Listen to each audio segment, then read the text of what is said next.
একটি বাক্য যদি দালিলিক ভাবে প্রমাণ করতে পারে, আমি কথা দিচ্ছি, চ্যালেঞ্জ করতেছি, আমি স্বেচ্ছায় চাকরি ছেড়ে চলে যাব। প্রথমত আমার বেতন যা বলছে সেটা তথ্যটা ভুল। তৃতীয়ত আমার বেতন, আমার সম্পদ বিবরণী আমি কিছুদিন আগেই দুদকে দিছি। এখানে সর্বমোট আমার সম্পদ আছে 2,06,63,156 টাকা। তন্মধ্যে দায় আছে অর্থাৎ কর্জ আছে 1,04,50,161 টাকা। আমার খরচ হয়েছে 1,02,13,299 টাকা।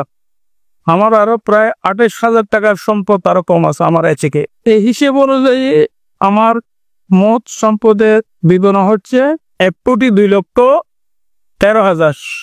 100 কোটি টাকার সম্পদ কোথায় থেকে আসলো সেটা যারা সংবাদ পরিবেশন করছে ওনারাই খুঁজে বাইর করুক বা দুদকে বাইর করুক। 2014 সালে একই অভিযোগ, এখন যে অভিযোগ করা হয়েছে সে একই অভিযোগ 2012 সাল থেকে করা হচ্ছে, শুধু নাম পরিবর্তন করা হচ্ছে, হেডলাইনটা পরিবর্তন করা হচ্ছে। তো 2014 সালে আসলে বিবিসি একটা তদন্ত কমিটি করছিল, সেই তদন্ত মুখোমুখি আমি হয়েছিলাম এবং তদন্ত কর্মকর্তা আমার বিরুদ্ধে যে অভিযোগ এনেছেন অভিযোগ সংশ্লিষ্ট কর্মকর্তাদের সাথে আলাপ করেছেন। সর্বশেষ সে অভিযোগ তদন্ত করে আমার বিরুদ্ধে কোনো সত্যতা পায়নি মর্মে রিপোর্ট প্রদান করেছেন এবং সেই রিপোর্ট জ্বালানি মন্ত্রণালয়ের মাননীয় সচিবের নিকট পাঠিয়েছে। যেই সব বিষয় এখন উত্থাপন করা হয়েছে সেই সব বিষয়গুলো ইতিপূর্বে কয়েকবার তদন্ত হয়েছে, প্রত্যেকটি তদন্তেই প্রমাণিত না হওয়ায় আমাকে অব্যাহতি প্রদান করেছেন। যারা এসব এই কথাগুলো পুনরায় আবার ছাপাচ্ছে, ইনফরমেশন গুলো দিচ্ছে, তাদেরকে ভুল তথ্য দিচ্ছে, অথবা ওনারা বিশেষ কোনো সুবিধা নিয়ে আমাকে হেনস্থা করার জন্য, মান সম্মান ক্ষুণ্ণ করার জন্য এই রিপোর্টগুলো করা হচ্ছে। এখানে আমার কলিগরা সবাই আছে। আমরা প্রতি 2 বছর পর পর নির্বাচনের মাধ্যমে আমাদের সিবিআই নির্বাচন হয় এবং প্রতি 2 বছর পর পর নির্বাচনে সংখ্যাগরিষ্ঠ ভোটার আমাকে ভোট দিয়ে আজ পর্যন্ত নির্বাচন করেছেন এবং সর্বশেষ নির্বাচন হয়েছে গত 27শে ফেব্রুয়ারি। সেই নির্বাচনে আমার বিপরীতে যিনি নির্বাচন করেছেন তিনি শুধু 5 ভোট পেয়েছে।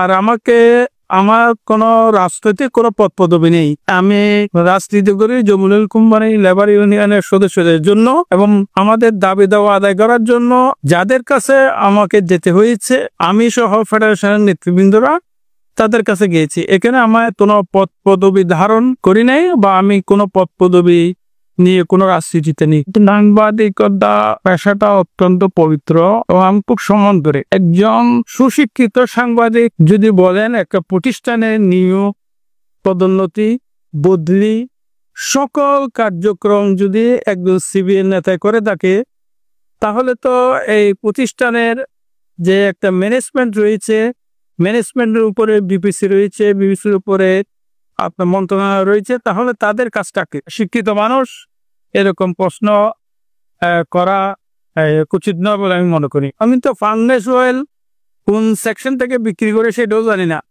বিটুমিন একমাত্র যমুনা অয়েল কোম্পানিতে যেখানে 100% স্বচ্ছতা বজায় রেখে আমার জানা মতে বিটুমিন বিক্রি হয়েছে, সেখানে আমাদের সিবিআই কোনো নেতা 1 লিটার বিটুমিনের জন্য, ব্যবসা করার জন্য 1 লিটার বিটুমিনের জন্য কেউ যায় নাই। সুতরাং আমি যাওয়ার তো প্রশ্নই আছে না এবং সেরকম কোনো কর্মকাণ্ডে আমি কখনোই ছিলাম না, এখনো নয়, ভবিষ্যতে থাকবো না। 20 জন না, এটা ভুল লিখছে। এখানে প্রায় 2005 সালে 105 জন আমার হাতে চাকরি হয়েছে।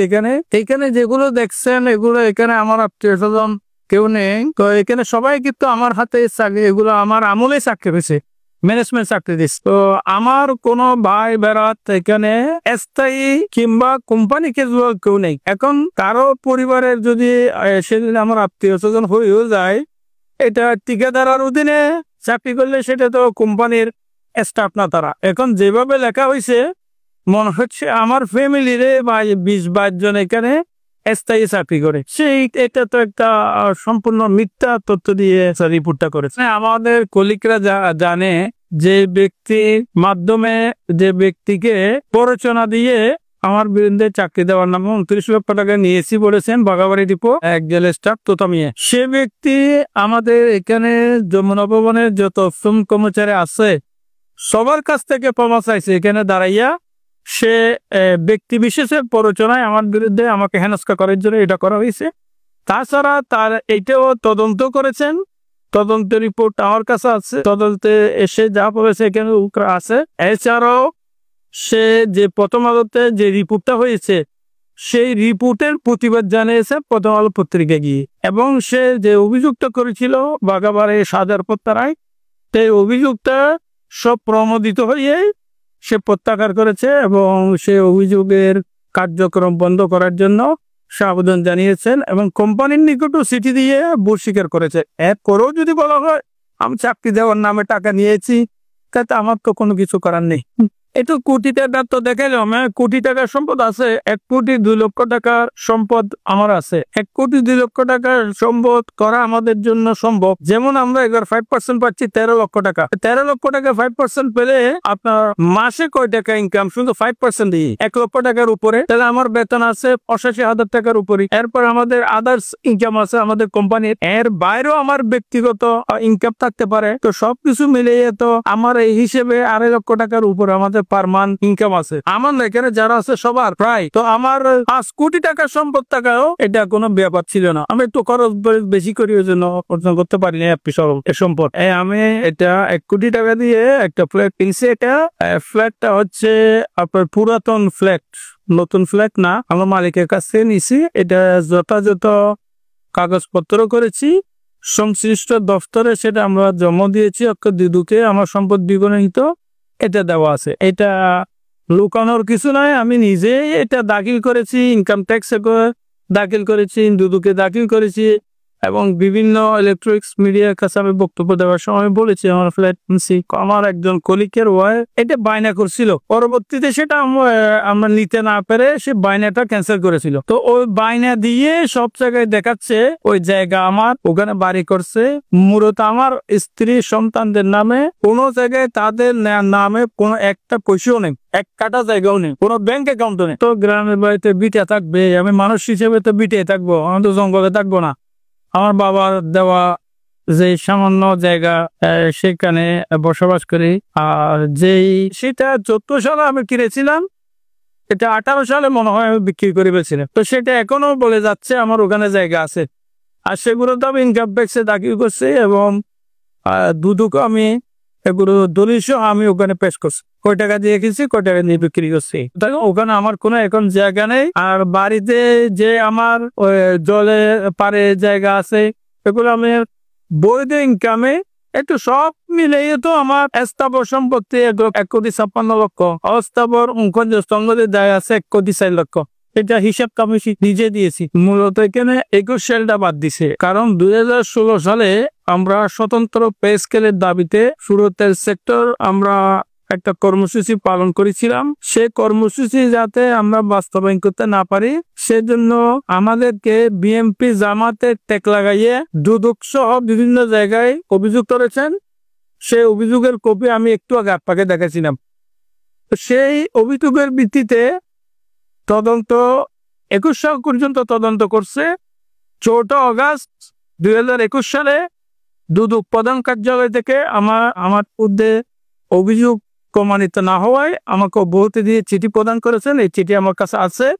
22 সালে আমাদের প্রতিষ্ঠানের সাবেক একজন সিবিএন নেতা এবং আমাদের কর্মচারী, যিনি যার বিরুদ্ধে জাল সার্টিফিকেট প্রদান করে পদোন্নতি নেওয়ার অভিযোগ রয়েছে এবং কোম্পানিতে যার বিরুদ্ধে অনেক অভিযোগ রয়েছে, সেই ব্যক্তি এবং তার যে কয়েকজন এখানে সমর্থক আছে, তারা আমার কাছে বারবার নির্বাচনে হেরে যাওয়ার পর এবং নামে বেনামে একই অভিযোগ বিভিন্ন জায়গায় বারবার করার পর কোনো কিছু করতে না পেরে সে নিজে বাদী হয়ে এখন দুদুকে সে অভিযোগ করছে। তো দুদক অভিযোগ আমলে নিয়ে তদন্ত করতেছে।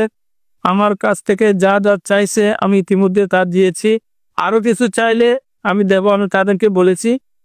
যেই কাগজ আপনাদের গ্যাপ আছে মনে হয় আমাকে বললাম, অবশ্যই আমাদের একটি মাত্র রেজিস্ট্রেশন, এখানে এই রেজিস্ট্রেশন কোনো আওয়ামী লীগ, বিএনপি বা জামাত কোনো দলীয় নামে এই রেজিস্ট্রেশন না। এই রেজিস্ট্রেশন হচ্ছে জমিন oil company labour union registration number B1736।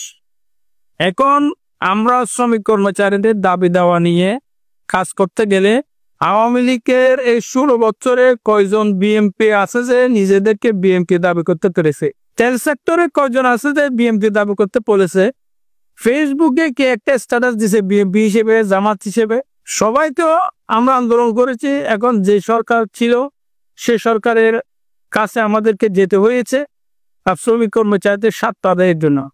আমি ব্যক্তিগতভাবে যে কোনো পার্টি করলে সেটা, যেহেতু আমি কর্মকর্তা, আমরা সরকারি কর্মজীবী, এখানে সরকারের বাইরে কোনো অনুষ্ঠান করার সুযোগ নেই এবং সরকার যে নির্দেশ দেবে সে নির্দেশের বাইরে আমি কেন এই প্রতিষ্ঠানে যারা যে পার্টিরই হোক কেউ সরকারের প্রজ্ঞাপনের বাইরে গিয়ে কাজ করার কোনো সুযোগ নেই। একটা নিউজ করতে হলে নিউজের সম্পর্কিত অভিযোগ সম্পর্কিত তথ্য নিতে হবে, প্রত্যক্ষ বা পরোক্ষভাবে, এবং দালিলিকভাবে প্রমাণ থাকতে হবে। এখন দেখেন, আমি 1 আগস্ট 2024 সালে আমার স্ত্রীর চিকিৎসাগত কারণে আমি ভারতে ছিলাম। 5 আগস্ট আমি আগস্টের 7 তারিখ ঢাকায় আসছি, নামছি প্রায় 12:30 রাত, তাহলে 8 তারিখ মিলে গেছে। চট্টগ্রামে আসছে 9 তারিখ। আমার বিরুদ্ধে একটা মামলা হয়েছে, এটা হয়েছে যে আপনার 5 তারিখ, অগাস্টের 5 তারিখ। আমি তো 5 তারিখ ভারতে ছিলাম, আমি এখানে ছাত্র জনতার হামলা করতে কোথায় গেলাম? আর আমরা চাকরি করি, চাকরিজীবী হইয়ে আমাদের তো মাঠে ময়দানে লাঠি নিয়ে রাজনীতি করার সে সুযোগ নেই। এবং এরপরও আরো 2টা মামলা দিয়েছেন।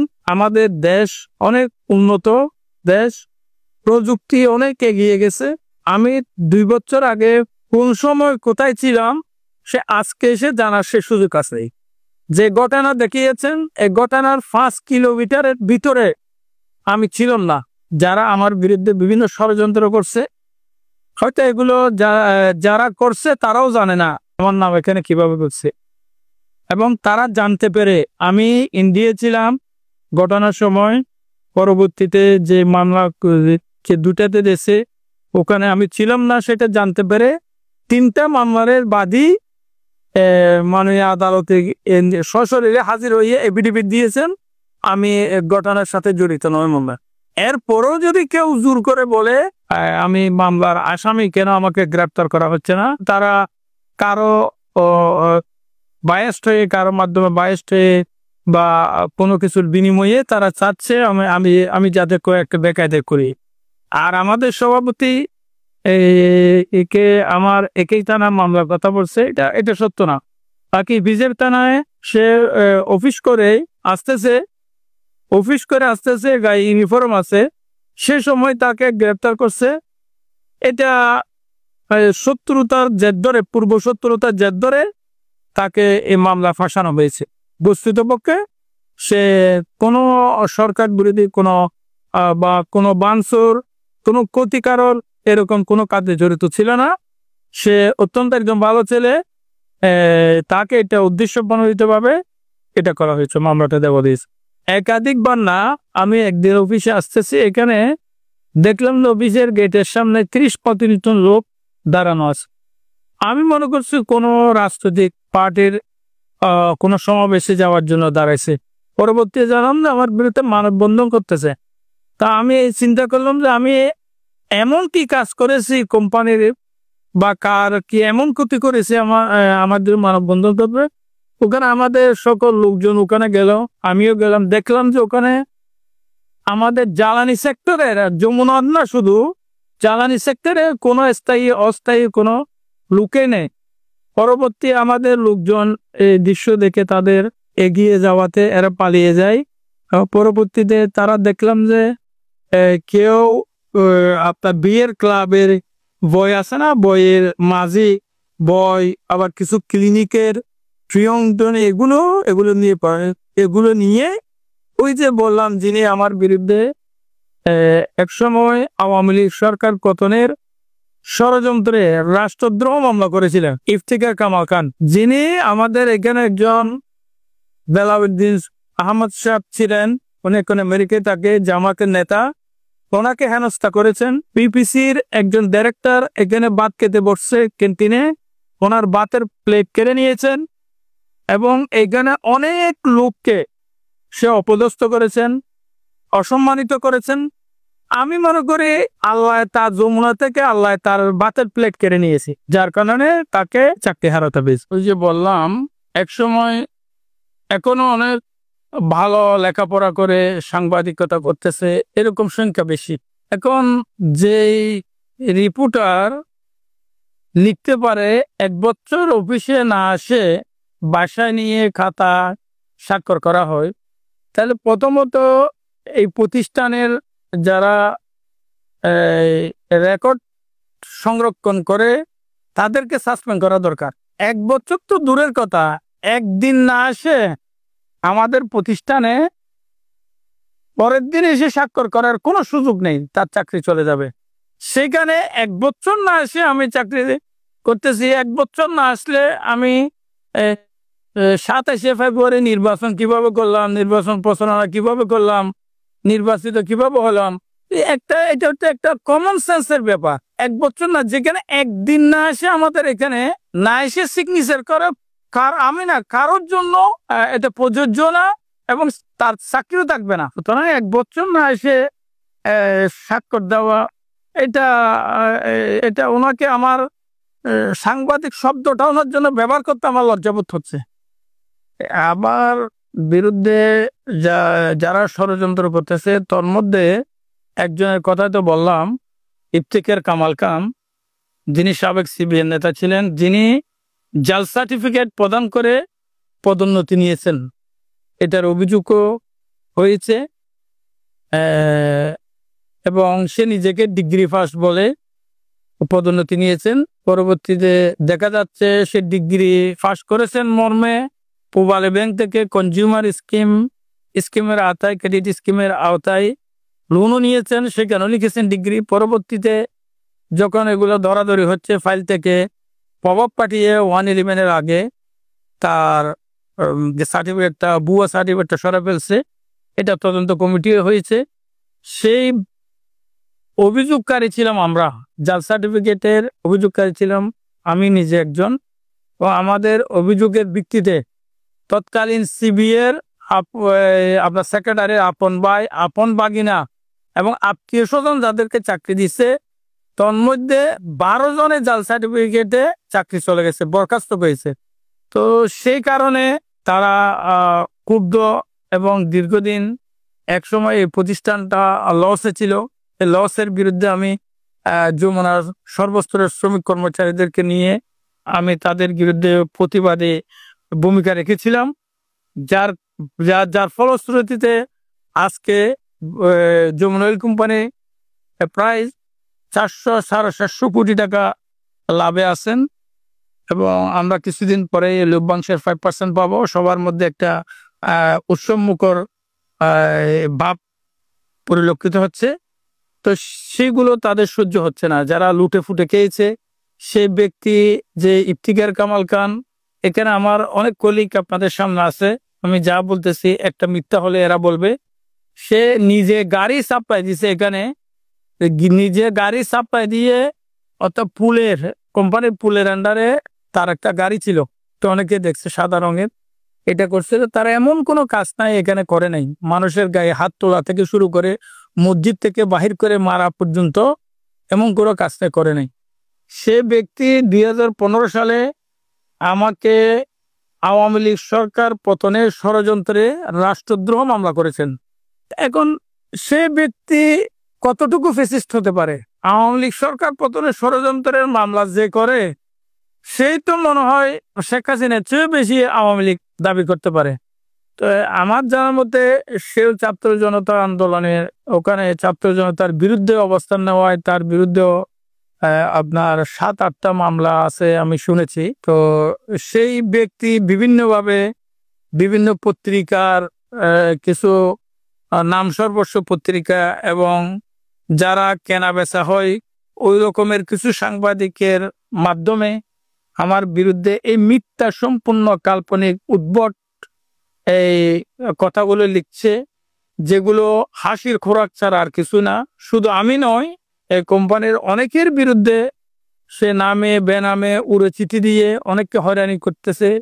সে নিজেকে দুদকের অনেক সময় সোর্স হিসেবে পরিচয় দেয়, কারণ তার তো কোনো চাকরি নেই এবং সে তার ছেলে মেয়েদেরকে ভালো কলেজে কিভাবে পড়ায়, বাড়া বাসায় কিভাবে থাকে, কিভাবে লাক্সারিয়াস ভাবে জীবনযাপন করে, তার আয়ের উৎস কি। সুতরাং স্পষ্ট বোঝা যাচ্ছে সে হয়তো কোনো অবৈধ কোনো কাজ কারবারের সাথে জড়িত আছে, অথবা আমাকে যেভাবে হয়রানি করছে এইভাবে মানুষকে হয়রানি করেই টাকা পয়সা আদায় করেই চলতেছে।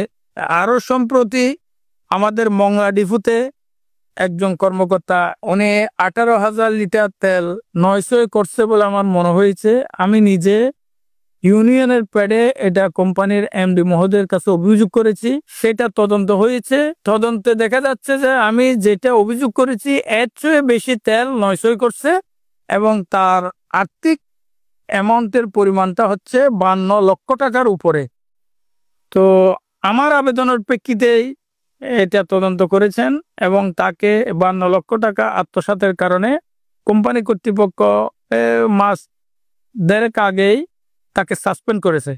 সুতরাং এবং আমার বিরুদ্ধে চাকরি দেওয়ার নামে টাকা নিয়েছি যে ষড়যন্ত্র করেছে, সেই ষড়যন্ত্রের নেপথ্যে নায়ক সে জাহিদ সরোয়ার। সে যেখানে গিয়েছে বাগাবাড়ি ডিপোর যখন ছিল তখন কোটি কোটি টাকা লস করছে। সে যেখানে যেখানে ছিল কোম্পানির যত টাকা লস করছে, আমি নিজে বাদী হয়ে আমি আদালতে তার বিরুদ্ধে রিট মামলা করার চিন্তা ভাবনা করতেছি। হয়তো কিছুদিনের মধ্যে আমি করব না। কোম্পানি এটা স্বাভাবিক, আমি কি করছি না করছি এটা আমার প্রতিষ্ঠানের কর্মকর্তা কর্মচারীরা সবাই জানে, সবাই দেখে। এরপরে যখন একটা আমি যা করি নাই, যা করার সম্ভাবনা নেই, যা করতে পারি না, সেটা যদি পত্রিকায় নিউজ করে, স্বাভাবিকভাবে আমার কলিগদের মন উৎকণ্ঠের বিষয় এবং তাদের মনে অবশ্যই খারাপ লাগার কথা। কিছু কিছু বিচার সৃষ্টিকর্তার উপর ছেড়ে দিতে হয়, কারণ যারা এগুলো করাচ্ছে, যারা লিখতেছে, এগুলো কোনো ভদ্র সমাজের ভদ্র পরিবারের সঠিক জন্মগ্রহণ করা সন্তানরা এইরকম লেখালেখি বা এরকম কাজ করতে পারে না। যাদের জন্ম নিয়ে সন্দিহান থাকে তারাই এই কাজগুলো করতে পারে। তো আমি দেশের প্রচলিত আইনের প্রতি শ্রদ্ধা রাখি এবং আইন মেনে চলার চেষ্টা করি। যদি কখনো আইন শৃঙ্খলা বাহিনীর নজরে আসে তাহলে আমি আশা করি দুনিয়ার বিচার এবং আখিরাতের বিচার থেকে কেউ রক্ষা পাওয়ার সুযোগ নেই। তো আমি এই বিষয়ে আমার বিষয়ে যে পত্রিকা নিউজ করছে আমি সেটা আমাদের মাননীয় বিদ্যুৎ জ্বালানি খনিজ সম্পদ মন্ত্রণালয়ের মাননীয় উপদেষ্টা বরাবর আমি দরখাস্ত করেছি এবং আমি দালিলিক ভাবে প্রমাণ দিয়েছি যে নিউজটা করেছে, নিউজের যে বক্তব্যগুলো দেওয়া হয়েছে সেগুলো মিথ্যা, বানোয়াট, ভিত্তিহীন, প্রপাগান্ডা, উদ্দেশ্য প্রণোদিত এবং আমাকে হেনস্থ করা, মানহানি করার জন্য এগুলো করা হয়েছে। আমি আপনাদের মাধ্যমে আবারও দেশের আইন শৃঙ্খলা বাহিনীর প্রতি শ্রদ্ধা রেখে আমি বলবো, যারা এসব কর্মকাণ্ডের সাথে জড়িত, মানুষকে হেনস্থ করার জন্য, মানুষের মান সম্মান নিয়ে যারা খেলা করতে চায়, এইরকম ইফতিকারদের মতো মানুষদেরকে আইনের আওতায় এনে উপযুক্ত শাস্তি আমি দাবি করতে পারি এদেশের একজন সাধারণ নাগরিক হিসেবে। আর আমি যদি কোনো অন্যায় করে থাকি, প্রতিষ্ঠানের কোনো ক্ষতি করে থাকি, আমার প্রতিষ্ঠান আছে, আমার প্রতিষ্ঠান আমার বিরুদ্ধে সার্ভিস রোল অনুযায়ী যা করার করবে। তবে আমার জানা মতে আমার সার্ভিস রেকর্ড অত্যন্ত পরিচ্ছন্ন। আমি চাকরিতে 1997 সালে ঢুকেছি। আজ পর্যন্ত আমার চাকরি জীবনের আমার সিবিএল নেতা থাকার আগেও আমার বিরুদ্ধে কখনো কোম্পানি কর্তৃপক্ষ কোনো অভিযোগ দায়ের করেন নাই এবং আমি কোনো অপরাধ করি নাই, কোনো অপরাধের সাথে আমি সম্পৃক্ত ছিলাম না। আপনাদের মাধ্যমে দেশের আইন শৃঙ্খলা বাহিনীর কাছে অনুরোধ থাকবে, যাদের নাম আমি উপস্থাপন করেছি তাদের শয়তানি এবং তাদের ষড়যন্ত্রের দালিলিক প্রমাণ আমার কাছে আছে। আর আমার বিরুদ্ধে যা লিখেছেন তার একটি বাক্য যদি দালিলিকভাবে প্রমাণ করতে পারে, আমি কথা দিচ্ছি, চ্যালেঞ্জ করতেছি, আমি স্বেচ্ছায় চাকরি ছেড়ে চলে যাব। এই হচ্ছে আমার